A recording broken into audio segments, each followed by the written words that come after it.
দিনের কিছু সুন্নাত আছে, শুনবেন না দোয়া করে ফেলবো? এই সুন্নাতগুলো শুনে আমরা বিদায় নিব। চিল্লায় পড়েন ইনশাআল্লাহ।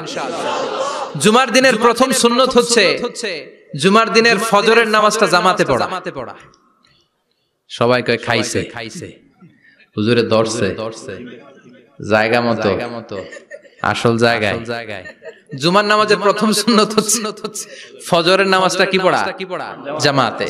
আফদালুস সালাওয়াত ইনদাল্লাহি সালাতুল ফাজরি ফি ইয়াউমিল জুমআতি ফি জামাআ। বিশ্বনবী বললেন জুমার নামাজের 15টা সুন্নত মুখস্থ রাখতে হবে। এক নাম্বার সুন্নত ফজরের সালাত জামাতে পড়তে হবে। দুই নামাজ মুনাফিকদের কাছে সবচেয়ে কঠিন, একটা হচ্ছে ফজরের নামাজ আর একটা এশার নামাজ।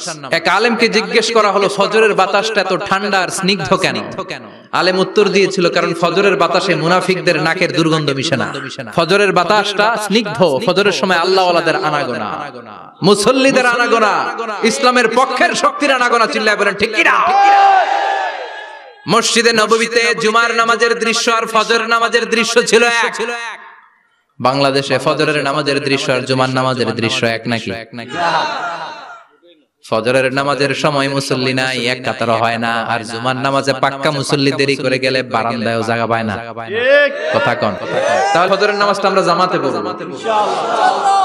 ইনশাআল্লাহ। এত আসতে ইনশাআল্লাহ, আরো জোরে পড়েন ইনশাআল্লাহ।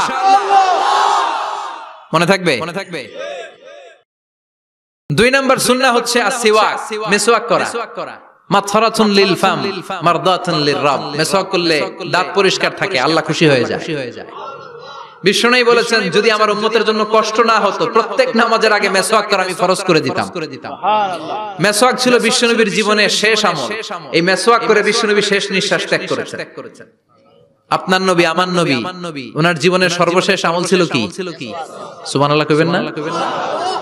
বিশ্বনবী জাইতুনের ডাল দিয়ে মিসওয়াক করতেন। বিশ্বনবী বলতেন নি'মা সিওয়াকিয়া যাইতুন ফা ইন্নাহু সিওয়াকি ওয়া সিওয়াকুল আমবিয়া মিন ক্বাবলি।